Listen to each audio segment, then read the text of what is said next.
लग्नानंतर काही वर्ष उलटून गेली, की नवरा-बायकोचा एकमेकांमधला इंटरेस्ट कमी होतो म्हणे. आणि खरंच जर या प्रॉब्लेमला इंटरेस्ट कमी होतोय असं म्हणायचं असेल ना, तर नक्कीच तुमची इन्व्हेस्टमेंट स्ट्रॅटेजी चुकतीये हे लक्षात घ्या. नेमकं इथं काय चुकतंय, तर काही गोष्टी आपण विसरून गेलोय आणि मला वाटतं आपण त्या जर पुन्हा नव्याने आठवल्या, तर हा प्रॉब्लेम नक्की सॉल्व्ह होऊन जाईल. प्रत्येक मुलाने आयुष्यामध्ये हे फिलिंग नक्की अनुभवलेलं आहे, जेव्हा त्याच्या आयुष्यामध्ये एखादी स्त्री त्याची प्रेयसी किंवा पत्नी म्हणून येते.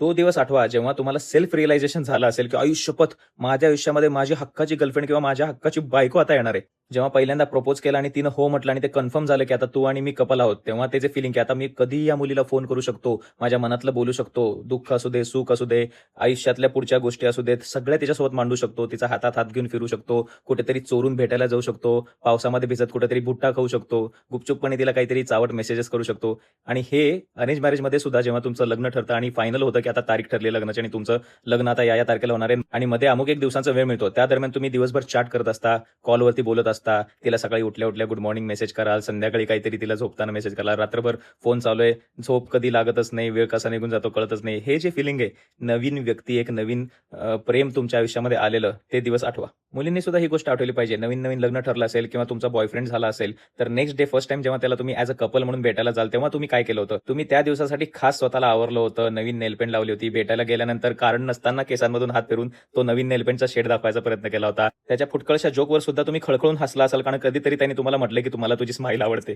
स्वतः गाडी चालवताना कितीही सुसाट चालवत असाल, पण त्याच्या मागे बसल्यानंतर "अरे हळू चालव रे, मला भीती वाटते" म्हणून असे नखरे केले असतील. झोप तर काही येत नसते, पण फोनवरती तो टाईमपास करतोय, त्याला बोलायचे कळल्यानंतर तुम्ही हे म्हटलं असेल, की "नाही आता मला झोप आली आहे. अरे आई मला हाक मारतीये, गप बाबा उठतील." असं काहीतरी केलं असेलच ना?